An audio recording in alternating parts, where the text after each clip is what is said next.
আসসালামু আলাইকুম। আমি অ্যাডভোকেট রুবিনা আক্তার রুবা।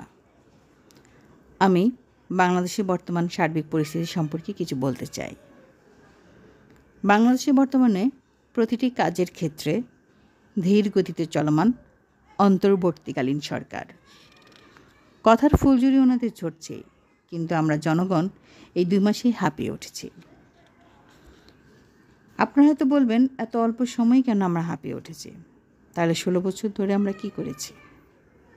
আমি বলবো, এই 16 বছর ধরে এত অন্যায় অত্যাচার সহ্য করেছি বলেই আজ আমরা এই 2 মাসেই হাঁপিয়ে উঠেছি। সরকার বলছেন সংস্কার করবেন। সংস্কার একটি দীর্ঘমেয়াদী প্রক্রিয়া, যা কিনা 90 কিংবা মোট কথা দ্রুত সময়ে সম্ভব নয়। আমি বলবো, সংস্কার প্রক্রিয়াটি দীর্ঘমেয়াদী নয়, বরং এটা একটি চলমান প্রক্রিয়া, যা কিনা জন্ম থেকে মৃত্যু পর্যন্ত চলমান থাকবে। যেখানে স্বাধীনতার 53 বছরও এককানা করেও সংস্কার হয়নি, সেখানে আপনারা কি এমন আলাউদ্দিনের চেরাগ আমাদের জন্য এনেছেন কিংবা দেখাবেন? এও কি সম্ভব? তা আবার যেখানে অলরেডি আপনাদের নাম অনেকেই বলাবলি করছে এনজিওগ্রাম সরকার, সেখানে আপনারা কতদূর কী করতে পারবেন ঠিক বুঝে উঠতে পারছি না। সে যাই হোক, দ্রুততম সময়ের মধ্যে নির্বাচন কমিশন পুনর্গঠনের কাজে হাত দিন। ভোটার তালিকা হালনাগাদের কাজ শুরু করুন। এতে আপনি যত সময় নিন না কেন, আমাদের তেমন কোনো আপত্তি থাকবে না। জনগণের পালস বোঝার চেষ্টা করুন। জনগণের পালস বোঝার ক্ষমতা যদি আপনাদের থাকতো, তবে এই কাজটায় হাত দিতে আপনারা এতটা সময় নিতেন না।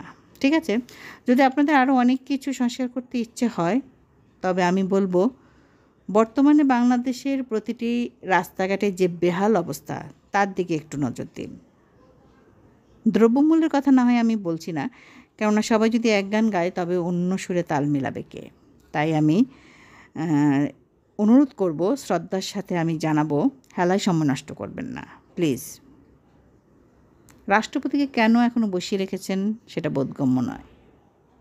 আর আপনাদের পেছনের দেয়াল থেকে হিংস্র বাঘের ছবিটি এখনও নামাননি কেন, সেটাও বুঝতে পারছি না। তাই শ্রদ্ধার সাথে জানাচ্ছি, দ্রুততম সময়ের মধ্যে নির্বাচন কমিশন পুনর্গঠনের কাজে হাত দিন এবং আমাদের পার্থিব জীবনে আমরা যে রাস্তা দিয়ে চলাচল করছি, সেই রাস্তাঘাটের বেহাল অবস্থার প্রতি একটু নজর দিন। আজ এ পর্যন্তই। আল্লাহ হাফেজ। বাংলাদেশ জিন্দাবাদ।